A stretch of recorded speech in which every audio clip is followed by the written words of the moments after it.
이 밥을 드시면 죽습니다. 아니 되옵니다, 어머님.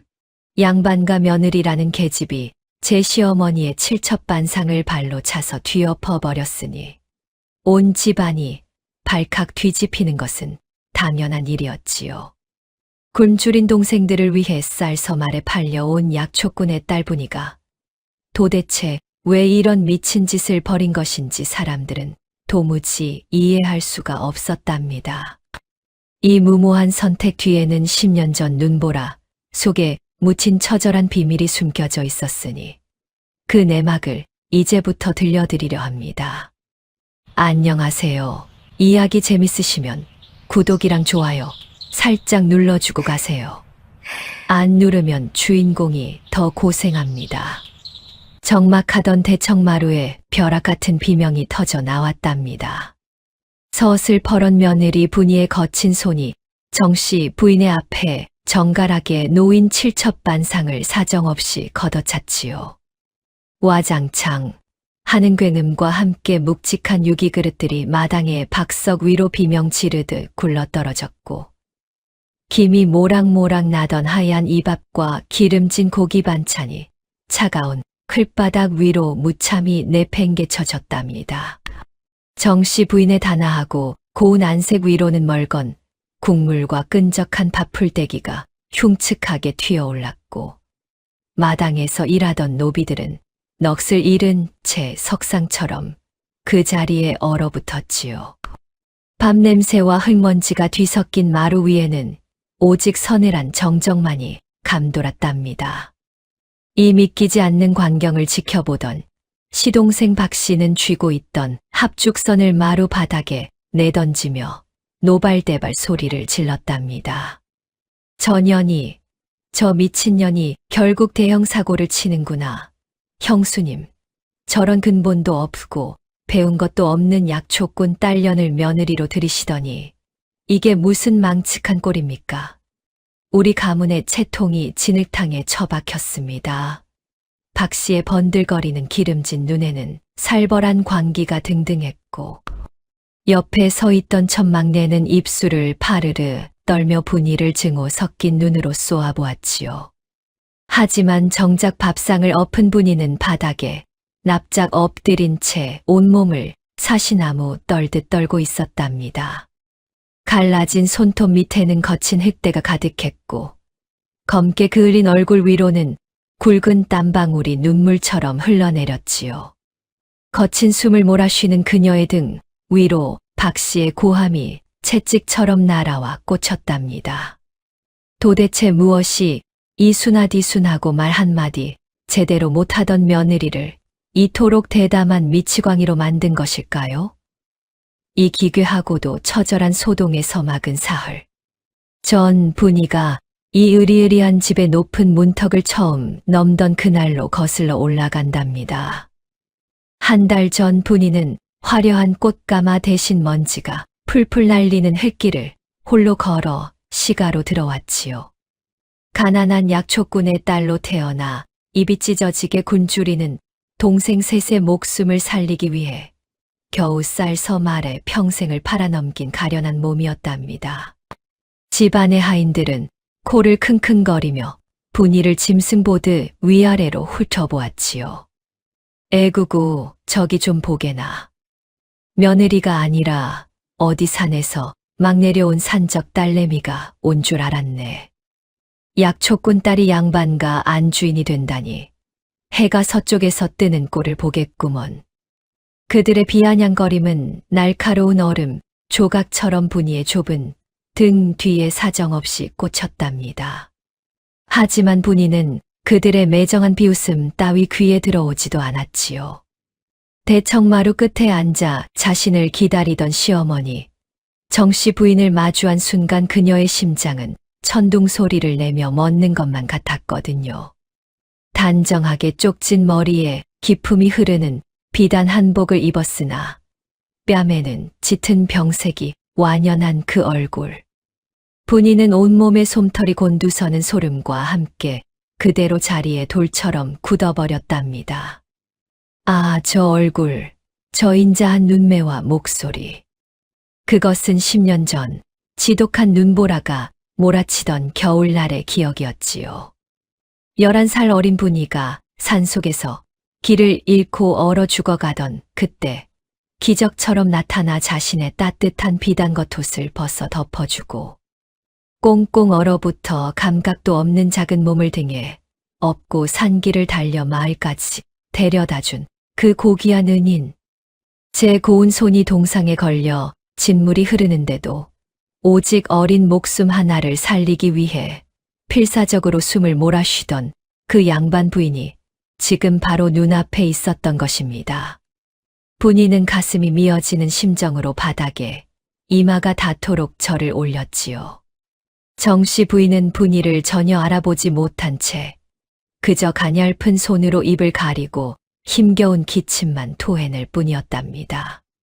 그날 밤 분이는 차가운 부엌 한 구석에서 거친 제 손바닥을 비비며 눈물로 맹세했지요. 내 보잘것없는 목숨을 살려주신 저 마님을 위해서라면 인연은 제 명을 깎아서라도 무엇이든 할 것이구먼요.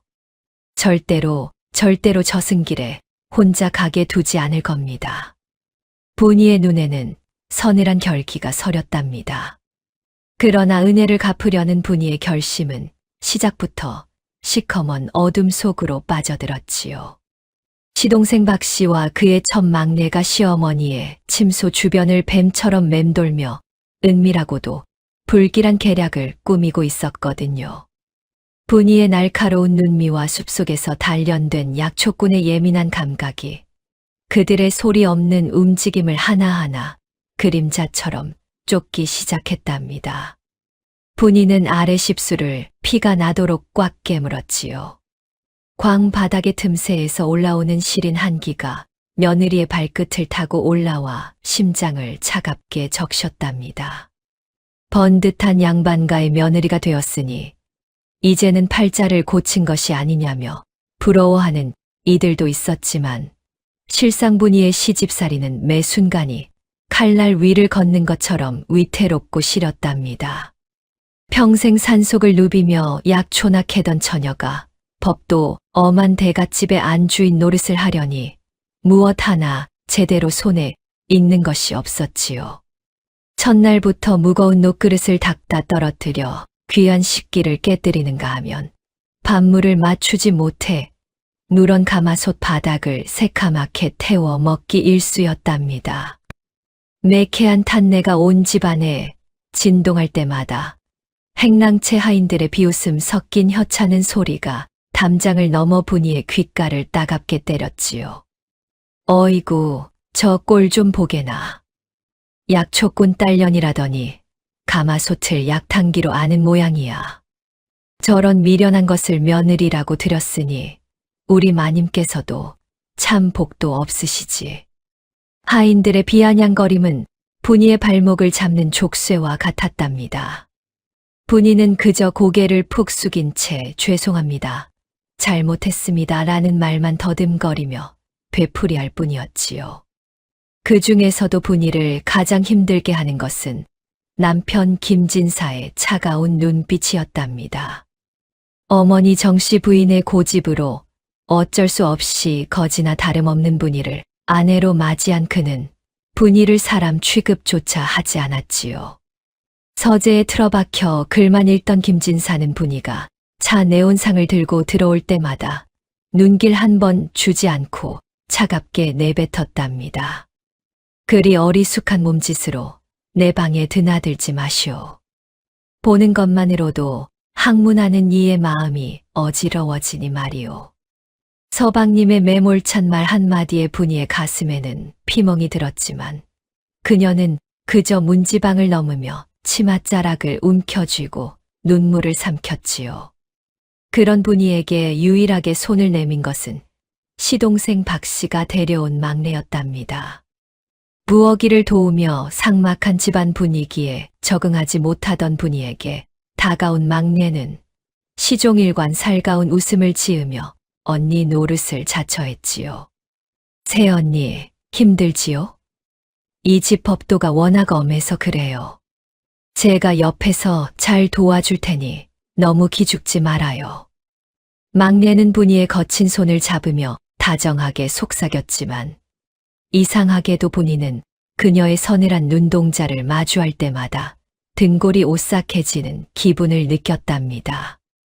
약초꾼으로 자라며 숲속의 뱀들을 수없이 보아온 분이에게 막내의 미소는 마치 먹잇감을 노리는 구렁이의 번들거림처럼 보였거든요. 어느덧 사위가 어둑해진 밤이었지요. 고된 하루 일을 마치고 부엌 한 구석에서 식은 밥덩이로 배를 채우던 분이는 텅 빈 마당을 가로질러 우물가로 향했답니다. 낮 동안 하인들에게 시달리느라 차마 다 씻지 못한 빨랫감을 헹구기 위해서였지요.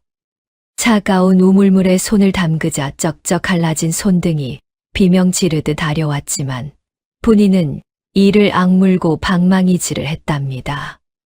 그때였지요. 어둠 속에서 누군가 중얼거리는 소리가 들려왔답니다. 고개를 들어보니 이 집에서 40년을 머슴으로 지냈다는 늙은 하인 돌쇠 어르신이 빗자루를 든 채 멍하니 분이를 바라보고 있었지요. 한쪽 귀가 들리지 않아 늘 혼잣말을 즐기던 돌쇠 어르신은 분이의 얼굴을 뚫어지게 쳐다보더니 지나가는 바람결의 말을 실어보냈답니다.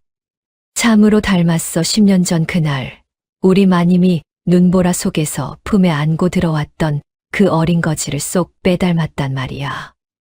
그 아이도 눈매가 참으로 맑았는데 분이는 방망이를 멈추고 멍하니 돌쇠 어르신을 바라보았답니다. 마님이 안고 들어왔던 아이라니 10년 전 자신을 살려준 그 은혜로운 손길을 돌쇠 어르신도 기억하고 있었던 것일까요? 돌쇠 어르신은 분이의 놀란 기색은 아랑곳하지 않고 그저 굽은 허리를 두드리며 어둠 속으로 유령처럼 사라졌지요. 분이는 젖은 빨래를 든 채 한참을 서 있었답니다. 시어머니 정씨 부인이 10년 전 자신을 구했다는 사실이 다시금 확인되자 가슴 속 깊은 곳에서 뜨거운 불덩이가 치밀어 올랐지요. 남편의 멸시와 하인들의 조롱, 그리고 정체 모를 막내의 친절까지. 이 모든 고통을 견뎌낼 수 있는 유일한 이유가 명확해졌답니다. 어머님은 나를 살리셨으니 이제는 내가 어머님을 살릴 차례구먼요. 하지만 분이는 아직 알지 못했답니다. 자신이 지켜야 할 시어머니의 목숨 뒤로 얼마나 거대한 음모의 그림자가 드리워져 있는지 말이지요. 부엌 창살 사이로 새어나오는 희미한 등불 아래 분이의 그림자가 길게 늘어지며 밤은 더욱 깊어만 갔답니다. 방 안에서 들려오는 시어머니의 마른 기침 소리가 찬 바람을 타고 분이의 가슴을 후벼 팠답니다. 분이는 문 밖에서 제 거칠고 검게 탄 손을 가만히 내려다보았지요. 이 갈라진 손등의 흉터는 가난의 흔적이었지만 시어머니 정씨 부인의 손에 남은 희미한 흉터는 전혀 다른 의미였음을 분이는 누구보다 잘 알고 있었답니다. 기억의 탈에는 차가운 달빛을 머금고 10년 전 그 지독했던 겨울날로 거슬러 올라갔지요. 그해 겨울은 유난히도 모질었답니다. 11살의 어린 분이는 굶주린 동생들을 위해 입에 풀칠이라도 하려 눈 덮인 산을 올랐지요. 겨우내 얼어붙은 흙을 파헤치며 마른 약초라도 찾으려 애쓰던 찰나 하늘에서 무서운 기세로 눈송이가 떨어지기 시작했답니다. 순식간에 산천은 은세계로 변했고 매서운 칼바람은 어린 소녀의 얇은 저고리를 갈기갈기 찢어 놓을 듯 달려들었지요. 분이는 길을 잃었답니다. 살려주세요. 누구 없어요?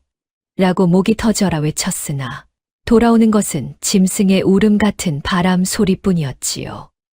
정신이 가물가물해지며 눈바닥에 쓰러지던 그때였답니다. 아가, 정신 차리거라 하는 다급한 목소리와 함께 누군가 분이를 껴안았지요. 눈을 뜨니 비단 옷을 입은 고운 양반 부인이 사색이 된 얼굴로 분이를 내려다보고 있었답니다. 부인은 한치의 망설임도 없이 자신이 입고 있던 두툼한 비단 겉옷을 벗어 분이에게 덮어주었지요. 그리고는 가녀린 어깨로 어린 분이를 들쳐 업었답니다. 부인의 숨소리는 거칠고 뜨거웠으나 등에 업힌 분이에게는 그 어떤 아랫목보다 따스했지요. 산을 내려오는 내내 부인의 손은 분이의 다리를 단단히 움켜쥐고 있었답니다. 하지만 장갑도 끼지 못한 채 맨손으로 분이를 지탱하던 부인의 손은 점점 시퍼렇게 죽어가고 있었지요. 눈보라를 막으며 분이를 감싸느라 부인의 손가락 끝은 이미 동상에 걸려 진물이 흐르고 있었으나 부인은 걸음을 멈추지 않았답니다. 마을 어귀에 다다랐을 때 부인은 분이를 내려놓고는 안도의 한숨을 내쉬었지요. 분이가 떨리는 목소리로 성함이라도 알려주셔요 라고 물었으나 부인은 그저 인자한 미소만 남긴 채 바쁜 걸음으로 사라졌답니다. 그날 이후 분이는 매일 밤 기도했지요. 언젠가 다시 그분을 만나면 이 목숨을 다해서라도 은혜를 갚겠노라고 말이오. 그런데 기적처럼 쌀서말에 팔려온 이 집의 안주인이 바로 그날의 은인이었던 것입니다. 분이는 문틈으로 정씨 부인의 야윈 실루엣을 보며 주먹을 꽉 쥐었답니다. 시어머니는 10년 전의 일을 까맣게 잊었을지 몰라도 분이의 심장에는 부인의 비단 옷향취와 뜨거웠던 등줄기의 온기가 여전히 생생히 살아있었거든요. 마님, 아니 어머님. 인연이 이제는 마님을 지킬 차례구먼요. 분이는 눈물을 훔치며 부엌으로 향했답니다. 이제는 단순히 며느리로서가 아니라 한 목숨을 빚진 이로서 소리 없는 전쟁을 준비해야 했지요. 집안 곳곳에 도살인 검은 그림자들이 시어머니의 숨통을 조여오고 있다는 사실을 분이는 약초꾼의 본능으로 이미 느끼고 있었기 때문입니다. 달은 구름 뒤로 숨어버렸고 양반가의 깊은 어둠 속에서는 누군가의 비릿한 웃음소리가 들려오는 듯했답니다. 분이는 이를 악물었답니다. 겉으로는 여전히 접시나 깨뜨리고 법도를 몰라 허둥대는 미련하고 서툰 며느리 행세를 했지만 그녀의 눈은 매처럼 날카롭게 집안의 구석구석을 훑고 있었지요. 시어머니 정씨 부인의 처소로 드나드는 사람이라면 그 누구도 분이의 감시망을 피할 수 없었답니다. 은혜를 갚겠노라 맹세한 그날 이후 분이의 잠은 얕아졌고 귀는 토끼처럼 쫑긋 세워졌거든요. 특히 시어머니의 몸이 하루가 다르게 수척해지는 것을 보며 분이는 단순한 병환이 아님을 직감했답니다. 어느 날 오후였지요. 작은 아버님 박 씨가 기름진 얼굴에 가식적인 공손함을 가득 띠고 형수님의 방을 찾았답니다. 형수님, 건강이 여간 걱정이 아니라서요. 제가 특별히 산 넘고 물 건너 귀한 약초를 구해왔사옵니다. 이것을 꾸준히 드시면 기력을 회복하시는데 이보다 좋은 것이 없답니다. 박 씨의 목소리는 비단처럼 부드러웠으나 부채 뒤로 살짝 보이는 그의 눈동자는 탐욕으로 번들거리고 있었지요. 그는 정성스럽게 포장된 찬압을 내밀며 시어머니에게 특별한 반찬을 권했답니다. 분이는 부엌 문틈에 몸을 바짝 붙인 채 그 광경을 뚫어지게 지켜보았답니다. 약초꾼의 딸로 태어나 산속의 온갖 풀이란 풀은 다 뜯어보고 냄새 맡으며 자란 그녀였거든요. 박 씨가 권한 것은 얼핏 보기에는 평범한 산나물 무침 같았으나 그 끝에서 풍기는 미세하고도 비릿한 냄새가 분이의 코끝을 예리하게 찔렀답니다. 저것은 단순히 몸에 좋은 나물이 아니구먼요. 분이는 가슴이 두근거려 숨을 쉴 수가 없었지요. 평범한 사람의 눈에는 보이지 않겠지만 아버지를 따라 산맥을 누비며 독초를 구별해내던 그녀의 눈에는 저 나물에 섞인 검푸른 빛깔이 예사롭지 않게 느껴졌답니다. 하지만 지금 당장 뛰어들어 그 상을 엎을 수는 없었지요. 아무런 증거도 없이 이것은 독입니다라고 외쳐봤자 돌아오는 것은 천한 약초꾼 딸년이 양반님을 모함한다는 매질 뿐일 테니까요. 분이는 일단 지켜보기로 했답니다. 박 씨가 방을 나가자 옆에 서 있던 막내가 살랑거리며 다가와 그 찬압을 받아들었지요. 마님, 작은 나으리의 정성이 지극하시네요. 제가 보기 좋게 그릇에 담아 올릴게요. 막내의 목소리는 상냥했으나 분이는 그녀가 찬압을 쥐는 손가락 끝이 미세하게 떨리는 것을 놓치지 않았답니다. 분이는 손바닥에 손톱 자국이 남을 정도로 주먹을 꽉 쥐었지요. 시어머니 정씨 부인은 아무것도 모른 채 박 씨의 성의를 칭찬하며 미소를 짓고 있었답니다. 10년 전 자신을 업고 눈길을 띄던 그 따뜻한 분이 지금은 뱀 같은 인간들에게 둘러싸여 천천히 죽어가고 있다는 사실에 분이의 피가 거꾸로 솟는 것 같았지요. 분이는 조용히 부엌 바닥에 흩어진 흙더미를 만지며 다짐했답니다. 어머님, 저들이 아무리 촘촘한 그물을 짜도 인연이 반드시 찢어버릴 겁니다. 독초 냄새를 맡는 것은 인연의 전공이니까요.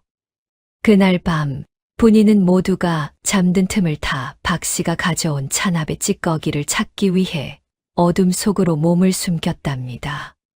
바람은 차가웠고 나무씨 부딪히는 소리는 누군가의 미러처럼 음산하게 들려왔지요. 분이의 그림자가 달빛 아래 길게 늘어지며 시가에서의 진정한 전쟁이 시작되고 있었답니다. 분이는 그날 이후 시어머니 정씨 부인의 그림자가 되기로 결심했답니다. 누가 보든 말든 비웃든 말든 상관없었지요. 새벽 닭이 울기도 전에 일어나 시어머니의 요강을 비우고 방바닥에 먼지 하나 앉을 틈 없이 걸레질을 해댔답니다. 손마디가 붓고 무릎에 피멍이 들어도 분이는 멈추지 않았지요. 시어머니가 머무는 방의 공기 하나, 이불 자락의 주름 하나까지도 제 손으로 직접 만져야만 마음이 놓였기 때문입니다. 어느 날은 시어머니의 해진 버선을 빨기 위해 얼음장 같은 냇가로 나갔답니다. 손이 꽁꽁 얼어 감각이 없었지만 분이는 방망이질을 멈추지 않았지요. 이 버선을 신고 마님이 다시 힘차게 걸으실 수만 있다면 얼마나 좋을까 하는 생각뿐이었답니다. 빨래를 마치고 돌아온 분이의 손은 붉게 달아오르다 못해 보랏빛으로 변해 있었지만 그녀는 그저 싱긋 웃으며 시어머니의 방으로 향했지요. 하지만 이런 분이의 행동을 곱게 보지 않는 이가 있었으니 바로 서방님인 김진사였답니다. 서재에서 글을 읽던 김진사는 사사건건 제 어머니 곁을 맴도는 분이가 못마땅해 견딜 수가 없었지요. 아니, 자네는 채통도 없나? 명색이 이 집안의 며느리인데 어찌 하인들이나 하는 일에 목을 매는가? 왜 그리 어머니 곁에 찰떡처럼 들러붙어 구는지 도무지 이해할 수가 없구먼. 김진사의 서슬퍼런 꾸지람의 분이는 그저 고개를 푹 숙인 채 손가락만 만지작거렸답니다. 그저 어머님 기력이 약해 보이셔서 무어라도 해드리고 싶은 마음뿐입니다요. 분이의 더듬거리는 대답에 김진사는 혀를 차며 등을 돌려버렸지요. 정씨 부인 또한 처음에는 이런 며느리의 헌신이 여간 부담스러운 것이 아니었답니다. 평생을 양반과 안주인으로 살며 수많은 하인의 수발을 받아왔지만 며느리가 제 발을 씻기겠다며 대야를 들고 들어올 때는 당혹감을 감추지 못했지요. 새아가 이런 일은 몸종들에게 시켜도 된단다. 내 몸도 성치 않을 텐데 어서 가서 쉬거라. 정씨 부인의 만류에도 분이는 말없이 대야에 따뜻한 물을 채우고 시어머니의 버선을 벗겼답니다. 김이 모락모락 나는 물속에서 분이의 거친 손이 시어머니의 야윈 발을 정성스럽게 어루만졌지요. 시어머니의 발은 병색 때문인지 군데군데 부어 있었고 차가웠답니다. 분이는 제 체온이라도 나눠주려는 듯 정성을 다해 주무르고 닦아냈지요. 그 정성이 통했을까요? 정씨 부인의 굳어있던 얼굴이 조금씩 풀리기 시작했답니다.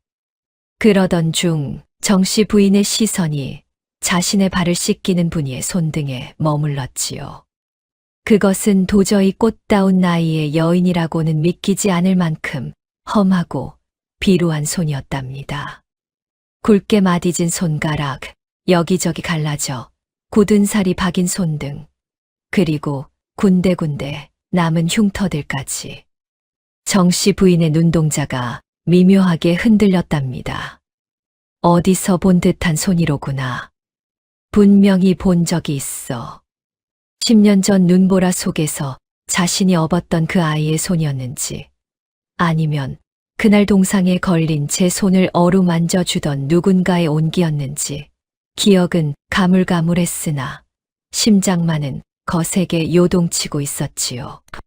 분이는 시어머니의 시선이 제 손에 머물고 있다는 사실을 눈치채고 얼른 손을 물속으로 숨겼답니다.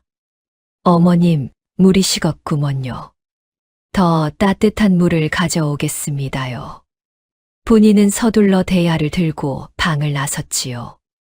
등 뒤로 시어머니의 깊은 한숨 소리가 들려왔지만 분이는 멈추지 않았답니다. 그날 밤 시어머니 정씨 부인은 잠자리에 누워서도 분이의 그 거친 손을 잊을 수 없었답니다. 미련하리만큼 우직하게 제 곁을 지키는 며느리에게서 느껴지는 알 수 없는 애틋함. 그것은 피를 나눈 자식보다 더 깊고 진한 무언가였지요. 한편 어둠 속에서 이 모든 광경을 지켜보던 막내의 눈동자는 더욱 차갑게 번뜩였답니다. 분이의 진심이 시어머니의 마음을 움직일수록 막내와 박 씨의 음모는 더욱 급박하게 돌아가고 있었으니까요. 분이는 이를 악물었답니다. 이제부터가 진짜 시작임을 직감했기 때문이지요. 시방 안채의 풍경은 마치 한 폭의 정물화처럼 정지된 듯 고요했답니다.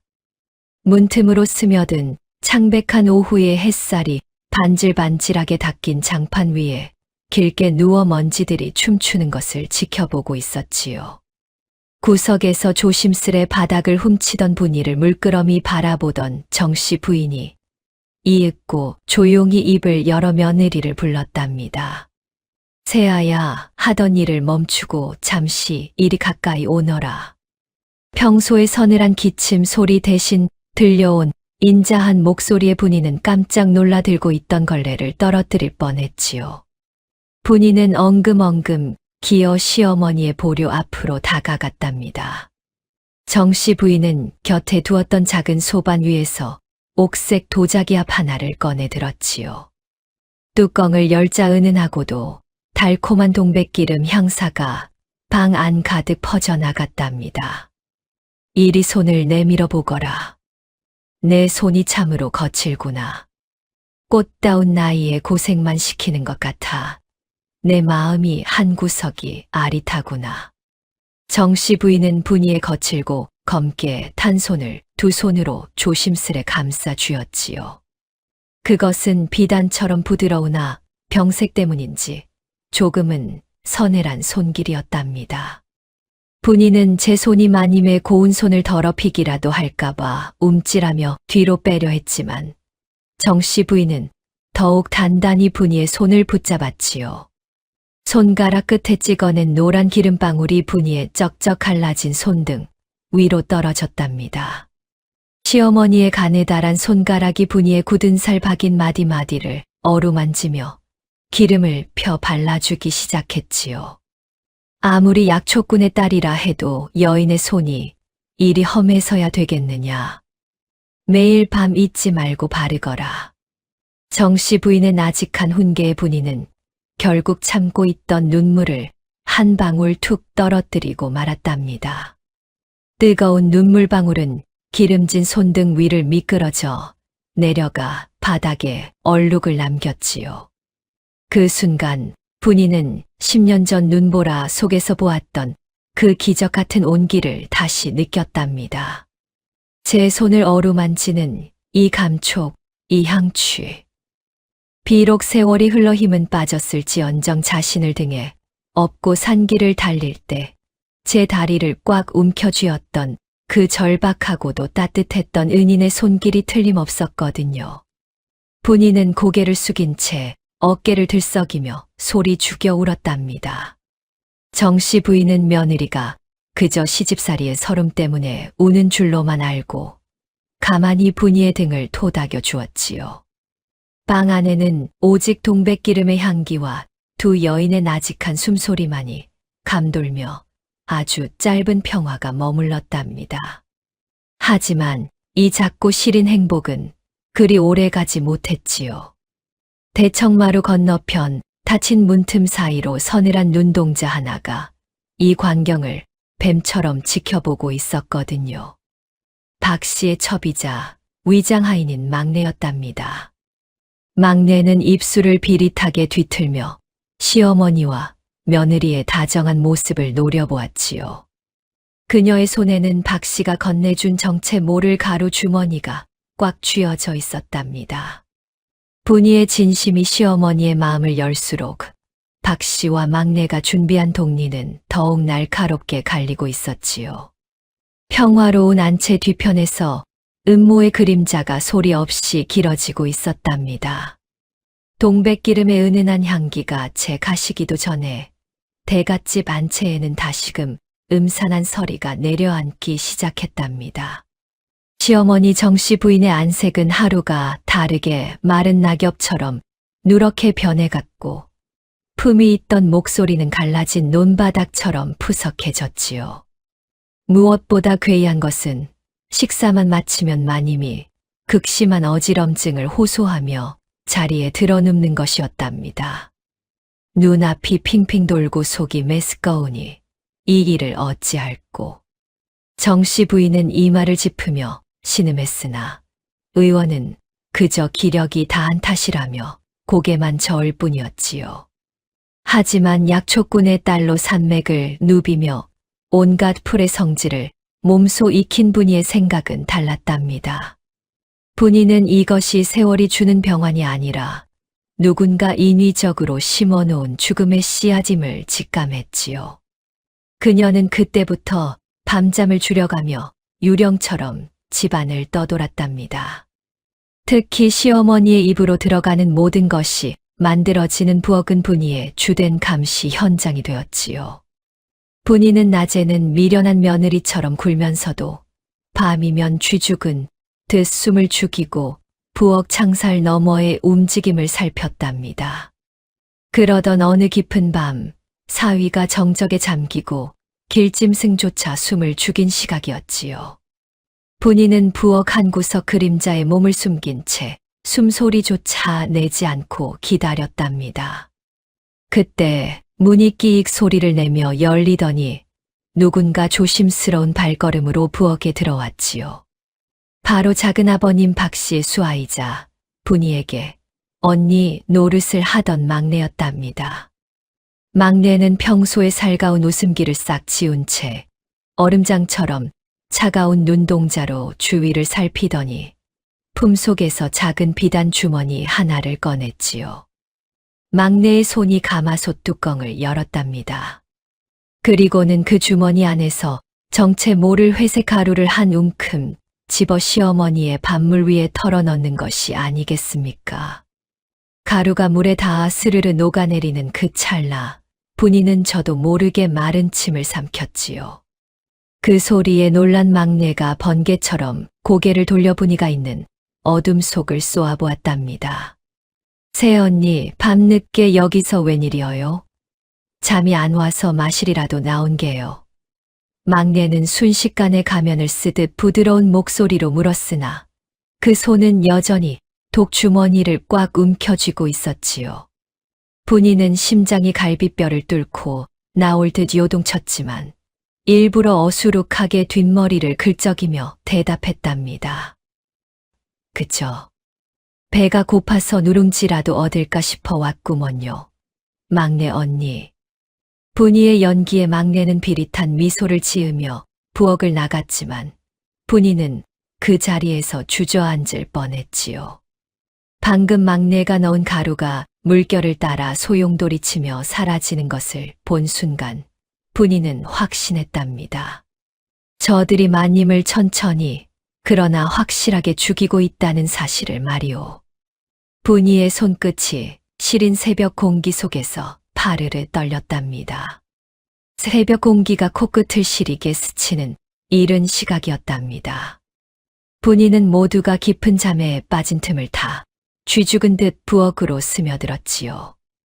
무거운 가마솥 뚜껑을 조심스레 열자 어젯밤 막내가 뿌렸던 그 불길한 가루의 흔적이 솥전 언저리에 하얗게 남아 있었답니다. 분이는 떨리는 손으로 그 가루를 긁어모아 정성껏 종이에 싸서 품에 안았지요. 그리고는 남편 김진사에게는 친정아버지가 위독하시다는 핑계를 대고는 평소 아버님과 친분이 두터웠던 약방의 허생원을 찾아 한달음에 달려갔답니다.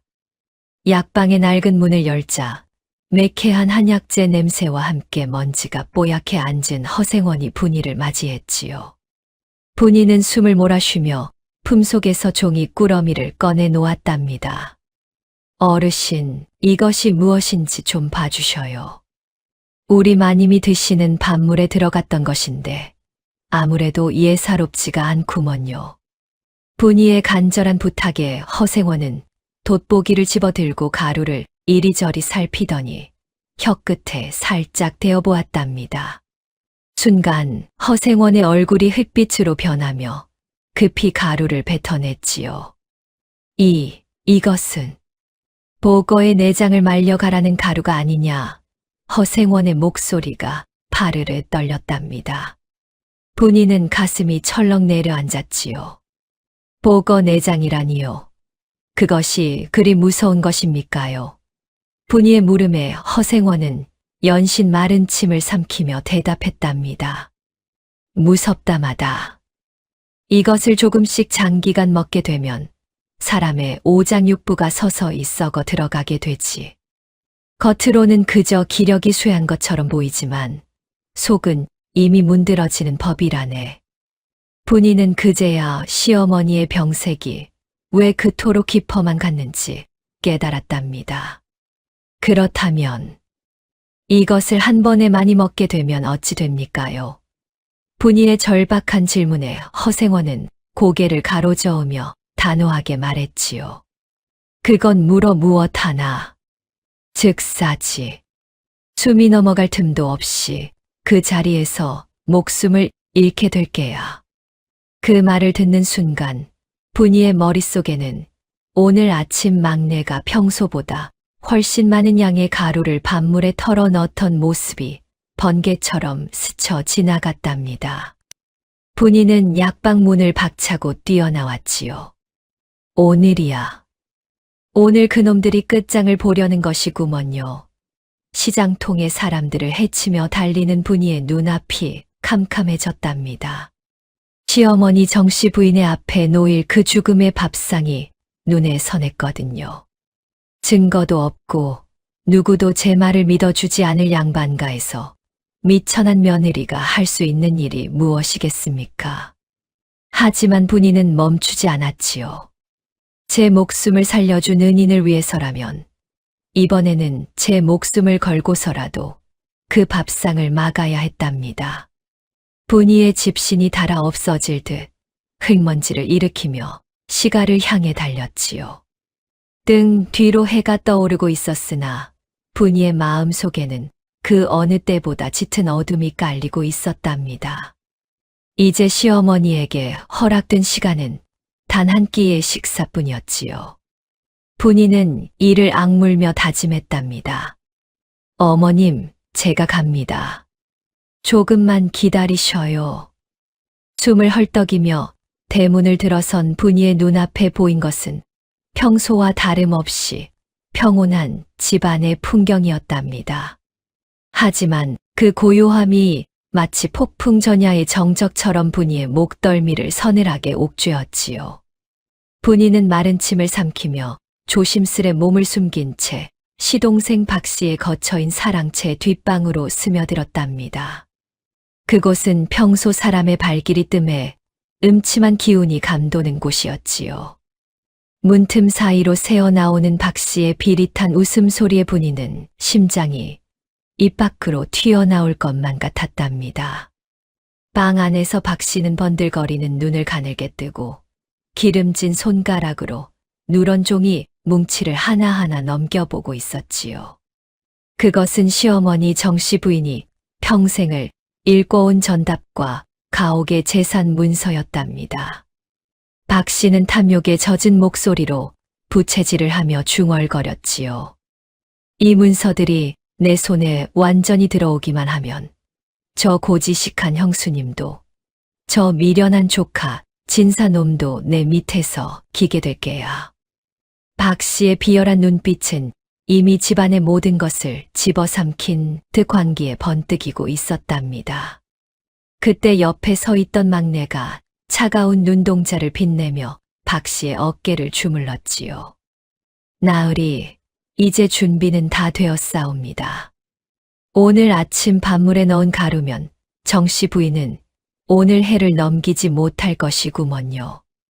막내의 살벌한 보고에 박 씨는 만족스러운 듯 껄껄 웃으며 명령을 내렸답니다. 그래, 잘했다. 오늘 확실히 끝내도록 해라. 저 멍청한 거지 며느리가 알기 전에 모든 것을 정리해야 하니까 말이다. 박 씨의 명령은 마치 저승사자의 판결처럼 서늘하게 방 안을 휘감았지요. 분이는 그들의 대화를 엿듣고 온몸에 피가 차갑게 식어가는 것을 느꼈답니다. 오늘이구나. 오늘 그들이 마님의 목숨줄을 끊으려는 것이구먼요. 분이는 주먹을 꽉 쥐었지요. 갈라진 손등에서는 식은땀이 배어나왔고 가슴은 터질 듯이 요동쳤답니다. 지체할 시간이 없었지요. 분이는 뒤꿈치를 들고 소리 없이 사랑채를 빠져나와 안채를 향해 필사적으로 달리기 시작했답니다. 하지만 운명은 잔혹하기만 했지요. 분이가 숨을 몰아쉬며 안채 마루 아래에 다다랐을 때 이미 상황은 돌이킬 수 없을 만큼 진행되어 있었답니다. 마루 위에는 정갈하게 차려진 칠첩반상이 놓여 있었고 막내가 능청스러운 미소를 지으며 시어머니의 방문을 열고 있었지요. 마님, 진지 올리겠습니다. 오늘은 특별히 기력에 좋은 약재를 넣었사오니 남기지 마셔요. 막내의 살가운 목소리 뒤로 죽음의 향기가 진동하는 듯 했답니다. 분이는 다리가 후들거려 당장이라도 주저앉고 싶었지만 10년 전 눈보라 속에서 자신을 안아주던 시어머니의 온기를 떠올렸지요. 안 돼, 절대로 안 돼. 분이는 비명을 지르듯 안채 계단을 뛰어올랐답니다. 그러나 이미 정씨 부인의 마른 손은 은수저를 들어 밥그릇을 향하고 있었지요. 밥물 위로 서서히 번지는 보이지 않는 독약이 정씨 부인의 숨통을 노리고 있었고 분이의 절규는 아직 목구멍을 뚫고 나오지 못했답니다. 찰나의 순간 시어머니의 수저가 밥을 들여던 그때 분이의 눈앞에는 오직 은인의 목숨만을 구해야 한다는 일념만이 불꽃처럼 타올랐지요. 시어머니 정씨 부인의 야윈 손이 든 은수저가 밥그릇을 향해 천천히 내려앉았답니다. 그 찰나의 순간이 분이에게는 영겁의 시간처럼 길게 느껴졌지요. 분이의 머릿속에서는 두 갈래의 길이 번개처럼 스쳐 지나갔답니다. 지금 당장 달려나가 조용히 마님의 소매를 붙잡고 독이 들었노라고 하면 어떨까 싶었지만 이내 절망적인 깨달음이 그녀의 가슴을 짓눌렀지요. 증거도 없고 배운 것도 없는 그저 쌀 섬 아래 팔려온 미련한 며느리의 말을 누가 믿어주겠습니까? 오히려 작은아버님 박 씨가 전연히 나를 모함한다며 불호령을 내리면 본인은 꼼짝없이 무고한 양반을 해치려 한 죄로 관아에 끌려갈 판이었지요. 그렇다면 다른 길은 무엇일까요? 밥상을 통째로 뒤엎어버리는 것이었답니다. 하지만 그것은 분이 자신의 목숨줄을 끊는 것이나 다름없었지요. 시어머니의 식사를 방해한 미친년이라는 소리를 들으며 집안에서 쫓겨날 것이 뻔했고, 그리 되면 친정에서 굶주리고 있는 어린 동생들은 누가 돌본단 말입니까? 쌀 서말의 대가로 얻은 이 집에서의 자리가 날아가는 순간 분이의 가족들은 다시금 흙바닥을 기며 죽어갈 운명이었답니다. 분이의 손가락 끝이 파르르 떨리고 눈앞이 캄캄해졌지요. 하지만 분이는 제 코끝을 찌르는 그 비릿한 보거, 독의 냄새를 외면할 수 없었답니다.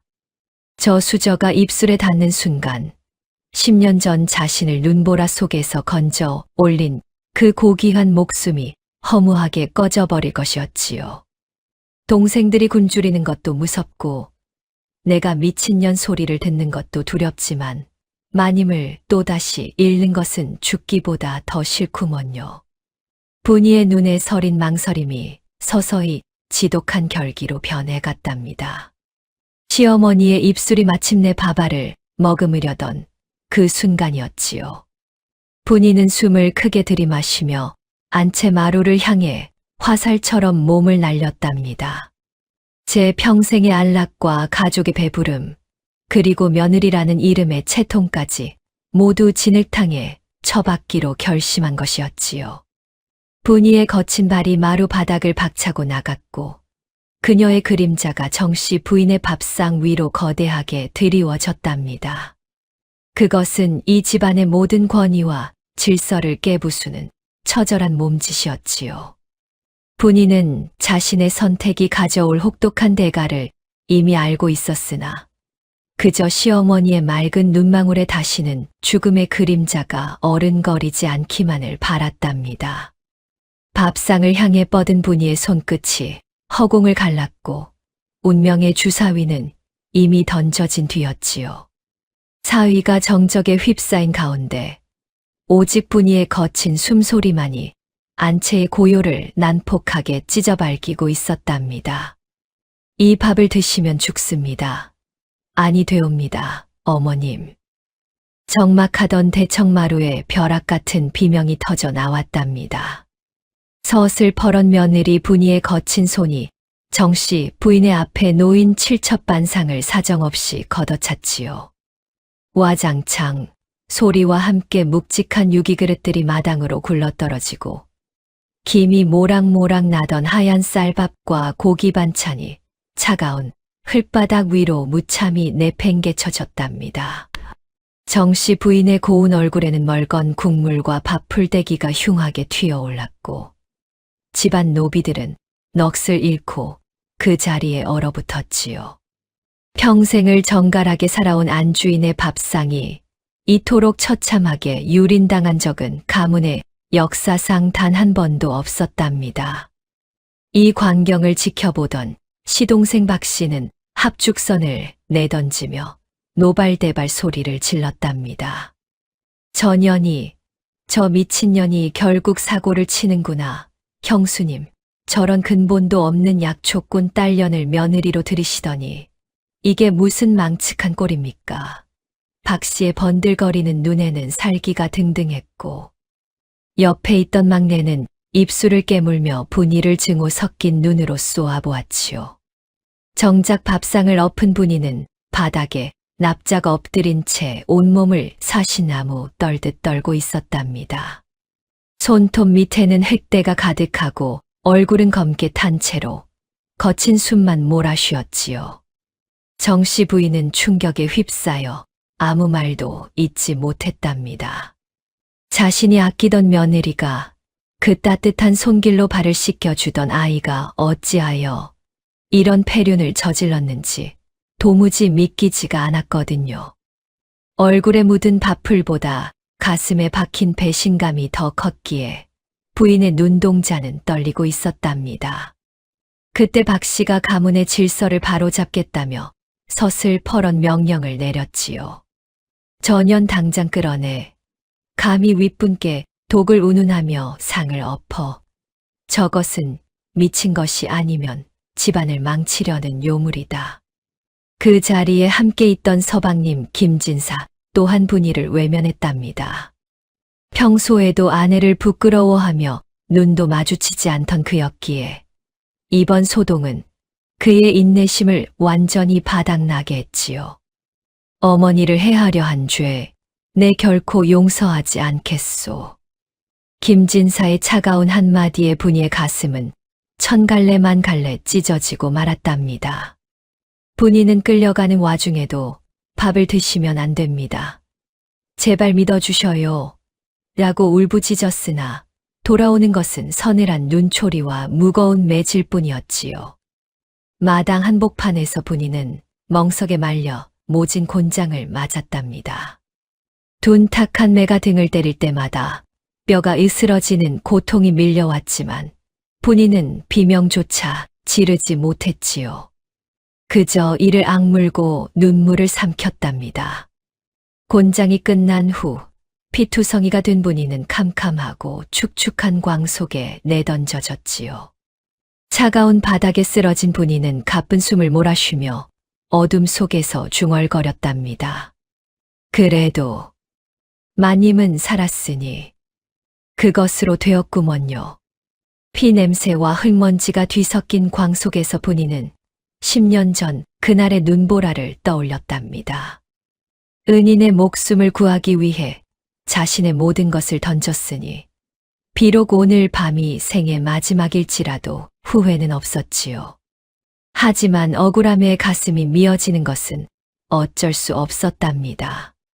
은혜를 갚으려 한 대가가 이토록 혹독한 형벌이라니 야속한 달빛만이 광창살 사이로 분이의 부서진 어깨를 비추고 있었지요. 집안 사람들은 모두 잠자리에 들었으나 분이의 소리 없는 통곡은 깊은 밤을 적시며 처량하게 울려 퍼졌답니다. 어둠이 짙게 깔린 광 속에서 분이의 거친 숨소리만이 간신히 문틈을 비집고 나왔답니다. 모진 곤장의 살점이 터져 나간 등줄기에서는 시뻘건 핏물이 배어나와 멍석을 적셨고 차가운 흙바닥에 한기는 뼈마디를 시리게 파고들었지요. 하지만 분이는 그 고통 속에서도 눈을 감지 못했답니다.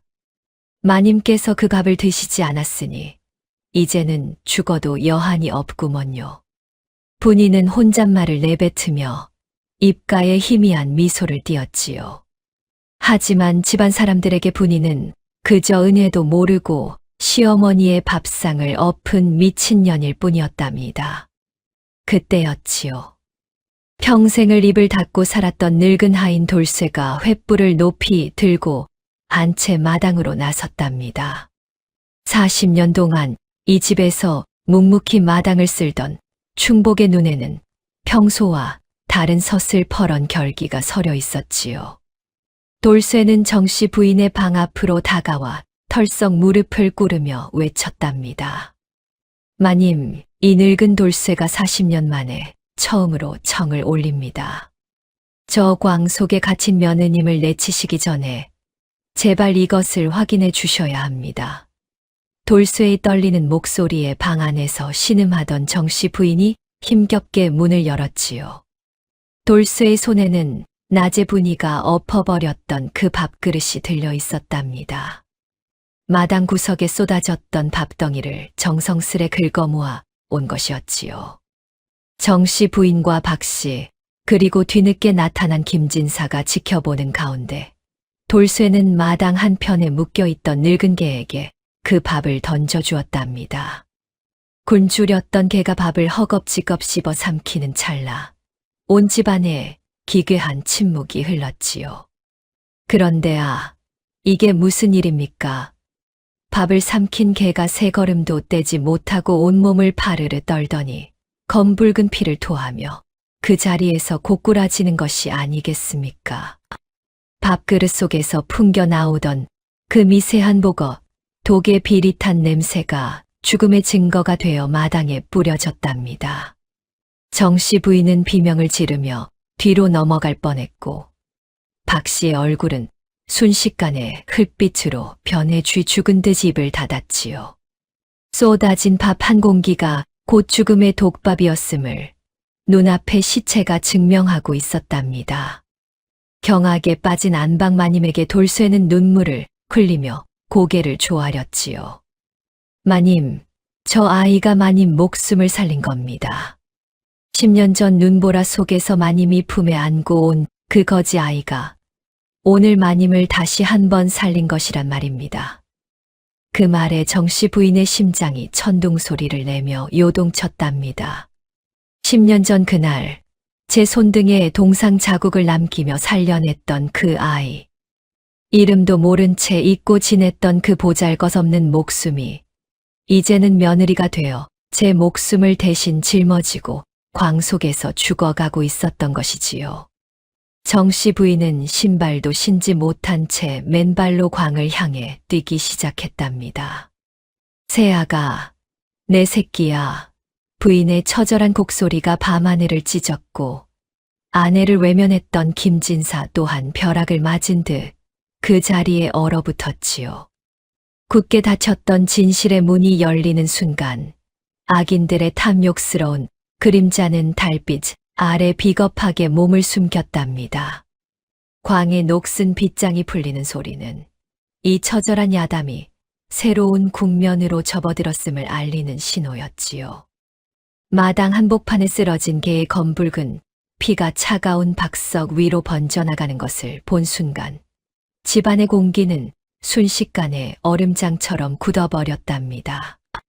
독밥의 실체가 만천하에 드러나자 가장 먼저 움직인 것은 뱀처럼 영악한 막내였지요. 그녀는 상황이 틀어짐을 직감하고는 치맛자락을 움켜쥔 채 뒷문으로 주랭랑을 치려 했으나 이미 돌쇠와 기운센 하인들이 길목을 막아섰답니다.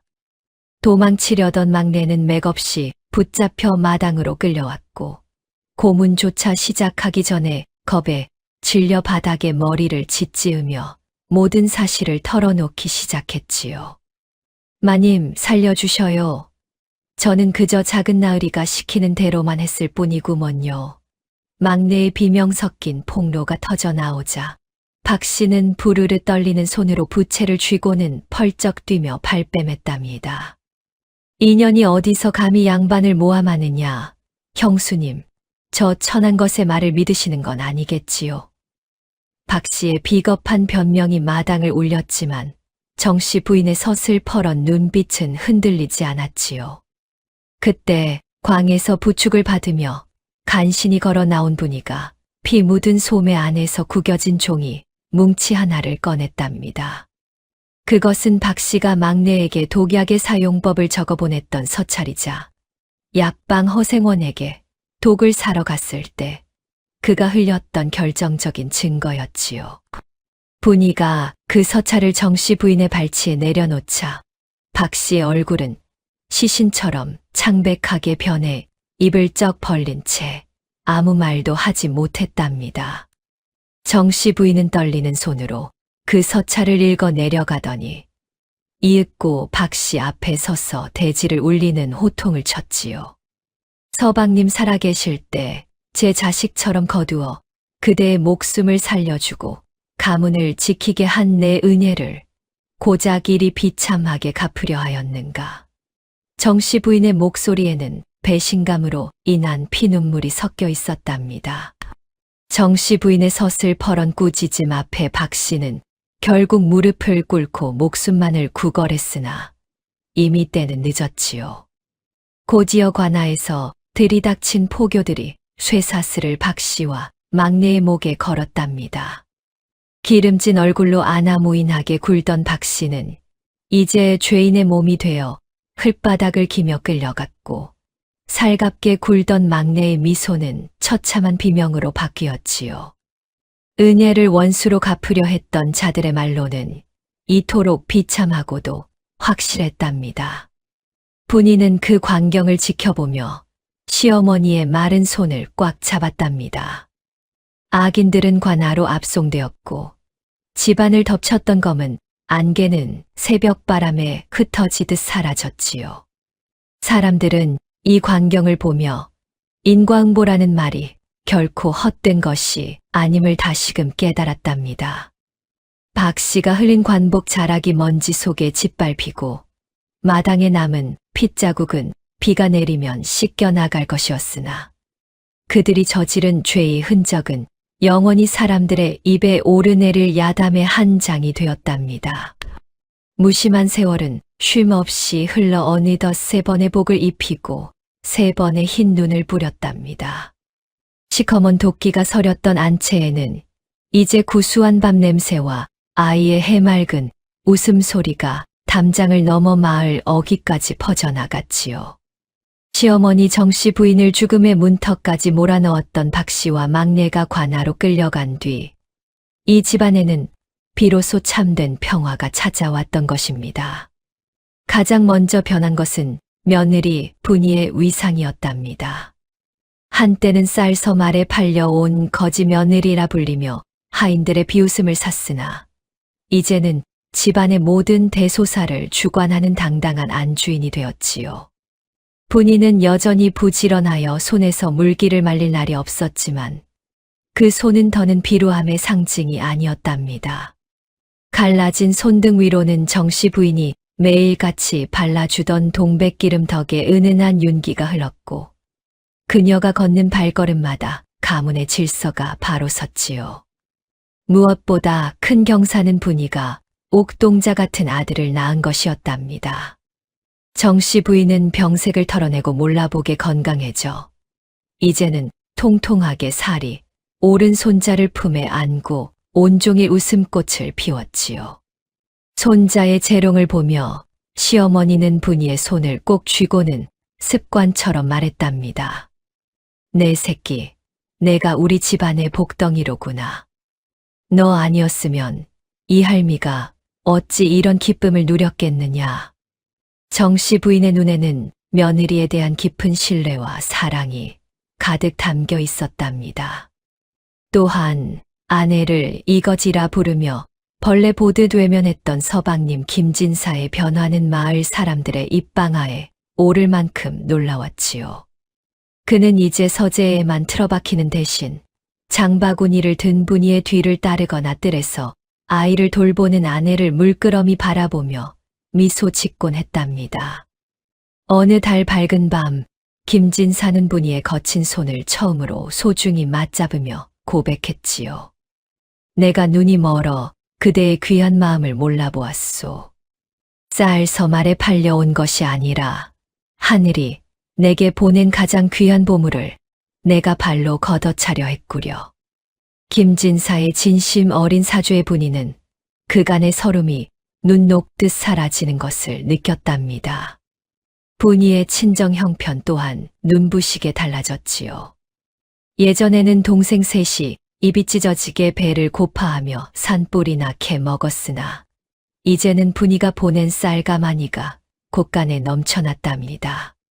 깨끗한 새 옷을 차려입은 동생들이 시가로 놀러와 언니 하고 부르며 달려오면 분이는 그들을 품에 안고 따뜻한 이밥을 배불리 먹였지요. 굶주림으로 횡했던 아이들의 볼에 포동포동하게 살이 오른 것을 볼 때마다 분이는 밥상을 뒤엎었던 그날의 선택이 제 인생에서 가장 잘한 일이었음을 다시금 확인했답니다. 돌쇠 어르신 또한 이제는 애기씨라는 실수를 하지 않고 당당히 분이를 며느님이라 부르며 집안의 가장 든든한 어른으로 대접받았지요. 음모와 배신이 핥히고 간 자리에는 신뢰와 보온의 싹이 돋아나 어느덧 울창한 숲을 이루고 있었답니다. 사람들은 이 집을 지나며 수군거렸지요. 저 집 며느리가 보통이 아니래. 밥상을 엎어서 가문을 살리고 그 덕에 온 집안이 발복했다지 뭐야. 분이의 이름은 이제 천한 약초꾼의 딸이 아니라 은혜를 아는 현숙한 여인의 대명사로 불리기 시작했답니다. 평화로운 오후, 마당에 내리쬐는 햇살은 그 어느 때보다 따스하고 풍요로웠지요. 달이 휘영청 밝은 어느 깊은 가을 밤이었답니다. 안채 마당의 감나무에는 주홍빛 결실이 등불처럼 매달려 가문의 번영을 소리 없이 축복하고 있었지요. 차가운 밤바람이 창호지를 가볍게 흔들며 지나가는 고요한 시각, 시어머니 정씨 부인은 유난히도 맑고 깊은 눈빛으로 며느리 분이를 조용히 자신의 곁으로 불렀답니다. 분이는 이제 예전에 그 위태롭고 어수룩하던 거지 며느리의 모습은 온데간데 없었지요. 가문의 기둥다운 든든하고 단아한 안주인의 자태로 시어머니 앞에 무릎을 꿇고 앉은 그녀의 모습은 마치 잘 닦인 옥처럼 빛이 났답니다. 정씨 부인은 장롱 깊숙이 소중하게 보관해 두었던 빛이 바랜 낡은 비단겉옷 한 벌을 천천히 꺼내어 분이의 앞에 조심스레 내려놓았답니다.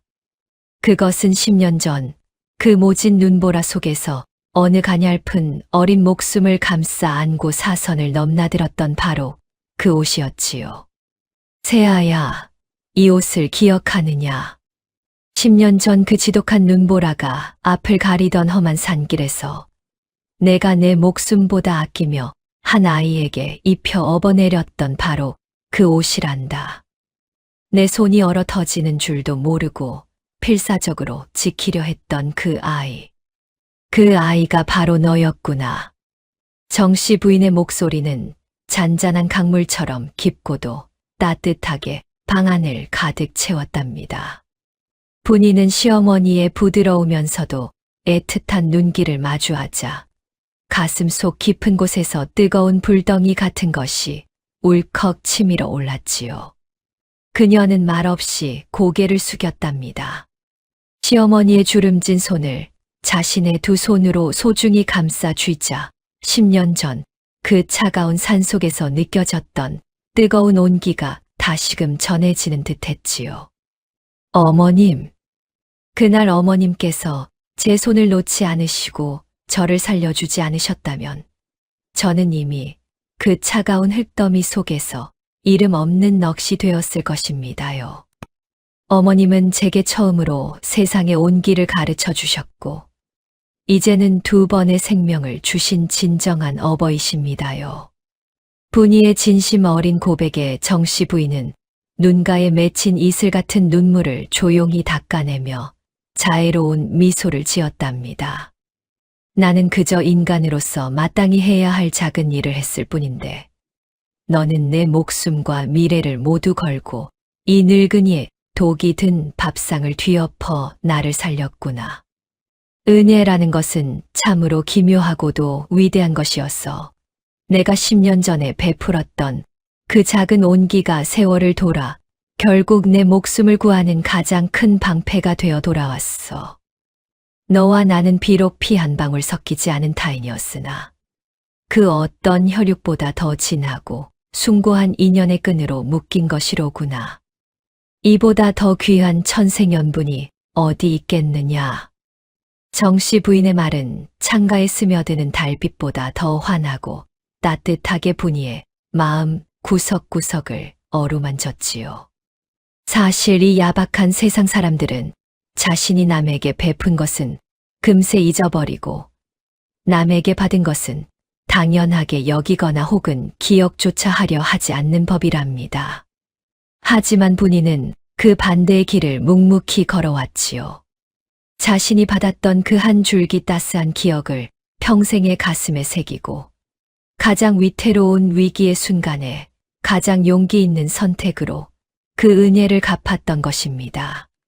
한때 미련하다며 온갖 손가락질을 받았던 약초꾼의 딸은 이제 한 가문의 대를 잇고 목숨을 구한 수호신이 되었고 그녀의 헌신적인 사랑은 대대로 이어져 내려올 고귀한 정신적 유산이 되었지요. 정씨 부인과 분이는 서로의 손을 더욱 꽉 잡은 채 창밖의 밝은 보름달을 함께 바라보았답니다.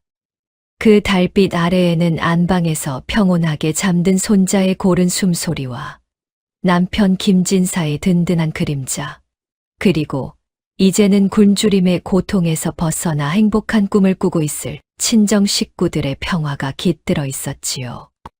은혜는 결코 사라지지 않고 세상 천지를 돌고 돌아 결국 세상에서 가장 선하고 따뜻한 마음을 가진 이의 품으로 돌아온다는 것을 두 여인은 말하지 않아도 서로의 체온을 통해 느끼고 있었답니다. 동네 사람들은 이 기적 같은 인연을 전하며 대대로 칭송하기를 멈추지 않았지요. 사람이 사람을 살리는 것은 재물이 아니라 오직 진심뿐이라더라는 말이 담장을 넘어 널리 퍼져나갔답니다.